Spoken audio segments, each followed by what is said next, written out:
Selamat pagi Bapak Ibu Saudara kasih dalam Tuhan. Kembali kita bertemu kembali pada pagi ini dengan satu perenungan firman Tuhan yang kita lanjutkan di dalam pasal yang ke-6 ayat 1 sampai 11. Tapi yang saya akan bacakan adalah ayat 1 sampai 5 dengan perikop di sana doa dalam pergumulan.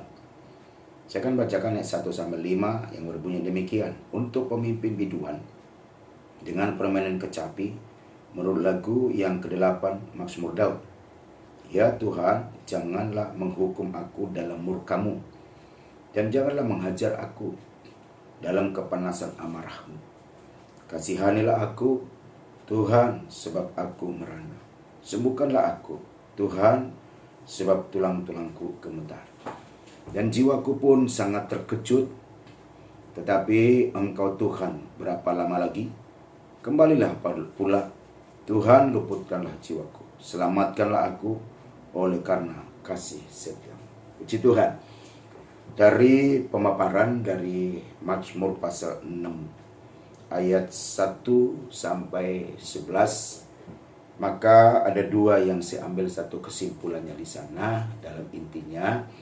Pertama adalah di dalam Daud ini sadar bahwa dia punya kelebihan, dia punya juga kekurangan. Dia punya juga satu kesalahan. Walaupun tidak dikatakan di sini kesalahan apa. Sampai dia berkata, Tuhan janganlah menghukum aku, di ayat yang kedua. Nah, dua hal yang kita lihat di sini adalah satu permohonan yang dimana memohon belas kasihan Tuhan. Kita tidak lepas daripada seperti Daud ini. Daud sebagai raja, sebagai pribadi, sebagai seorang tidak terlepas dari kekurangan kelemahan. Dia memohon bahwa dia pun punya kekurangan kelemahan dan salah. Itulah sebabnya dia memohon kepada Tuhan agar jangan menghukum dan menghajar dengan segala kepanasan amarah Tuhan. Nah, kita di segala apapun kehidupan kita, dalam pergumulan, dalam tantangan, dalam keseharian, tidak luput kita dari segala kekurangan, kelemahan dan salah dosa. Setiap kita mau berdoa, memohon kepada Tuhan, selalu kita awali, Tuhan ampuni kami. Ampuni saya dari segala perkataan, pikiran, perbuatan, tingkah laku. Nah, itulah satu pengakuan yang jujur. Maka itulah yang dilakukan oleh Daud sehingga dia memohon belas kasihan Tuhan. Dengan belas kasihan itulah dia memohon kepada Tuhan di ayat yang ketiga. Kasihanilah aku Tuhan. Dia memohon. Dan juga dia juga berkata di sana, agar Tuhan bermurah hati. Di mana dia sakit, Tuhan yang sembuhkan dia. Kita melihat dalam satu firman kebenaran Allah, dalam 1 Petrus pasal 4 ayat 24 bagian terakhir, dikatakan di sana oleh firman Tuhan, oleh bilur-bilur Yesus kamu telah sembuh. Bahwa memang Tuhanlah yang menjadi penyembuh kita di dalam setiap apapun sakit kita. Tuhanlah yang sanggup menyembuhkan ketika kita sakit. Dan itulah yang diakui oleh Daud. Dan dengan belas kasihan itulah, maka Daud berkata kepada Tuhan. Seperti apa yang dikatakan di dalam Yohanes. Di dalam Yohanes pasal 15 ayat 13 sampai 14 berkata demikian. Tidak ada kasih yang lebih besar daripada kasih seorang yang memberikan nyawanya untuk sahabat-sahabatnya. Ayat 14. Kamu adalah sahabatku jikalau kamu berbuat apa yang kuperintahkan kepadamu. Nah, kasih Tuhan itu kepada Daud sangat luar biasa.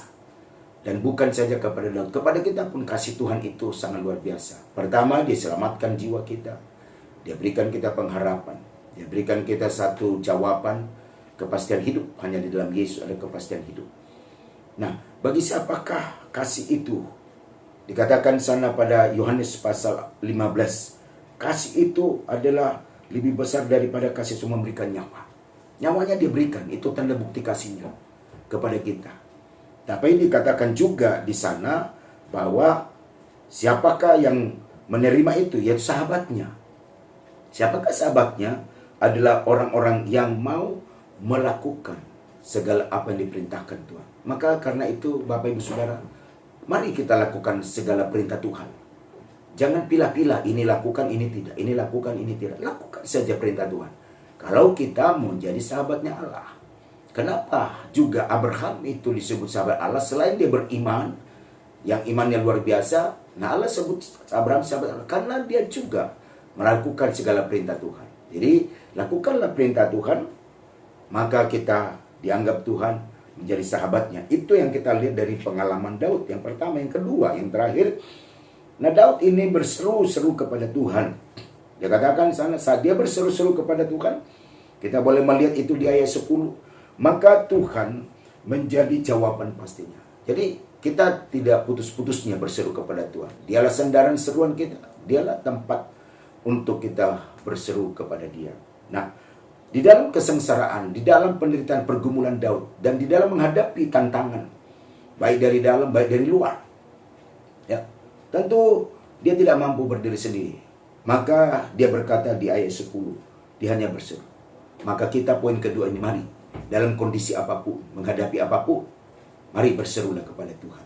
Karena Tuhanlah yang sanggup menolong kita. Sehingga Daud berkata, dia yang dikatakan di sana oleh firman Allah, bahkan Tuhan mendengar, telah mendengar tangisannya. Dia sampai dia menangis. Karena begitu berat bebannya Daud. Sampai menangis di hadapan Tuhan. Memohon dalam doanya. Dan Tuhan akhirnya mendengar tangisannya. Seperti apa yang dikatakan di dalam Mazmur 56. Ayat 9 yang berkata, sengsaraku engkaulah yang menghitung-hitung, air mataku kau taruh ke dalam kirbatmu. Nah, ini pengakuan Daud juga, bahwa sengsara dia, penderitaan, pergumulan hidupnya. Kita tidak bisa lepas dari pergumulan. Ada saja pergumulan hidup kita. Dan kalaupun itu menjadi satu sengsara, satu penderitaan, satu salib, maka Allah yang sanggup menghitungnya. Dan bukan sekedar dihitung, setiap air mata kita ditaruh di kirbatnya. Kirbat itu bicara di hatinya Tuhan. Jadi Bapak Ibu Saudara, dari poin-poin ini maka kita ambil satu hikmahnya. Tuhanlah yang memampukan kita, mengampuni kita, menolong kita. Bahkan air mata kita pun ditampung di kirbatnya. Asal kita terus menaruh harap kita pada Dia. Jadikanlah kita menjadi sahabatnya. Jadikanlah menjadi pengharapan kita hanya kepada Yesus. Tuhan Yesuslah satu-satunya menolong kita, menyertai, memberkati, melindungi kita sepanjang hari. Tuhan memberkati kita semua. Tuhan melindungi serta menolong kita. Apa yang kita kerjakan dibuatkan Tuhan berhasil. Di dalam nama Yesus kita bersyukur. Tuhanlah dimuliakan di atas segala. Haleluya.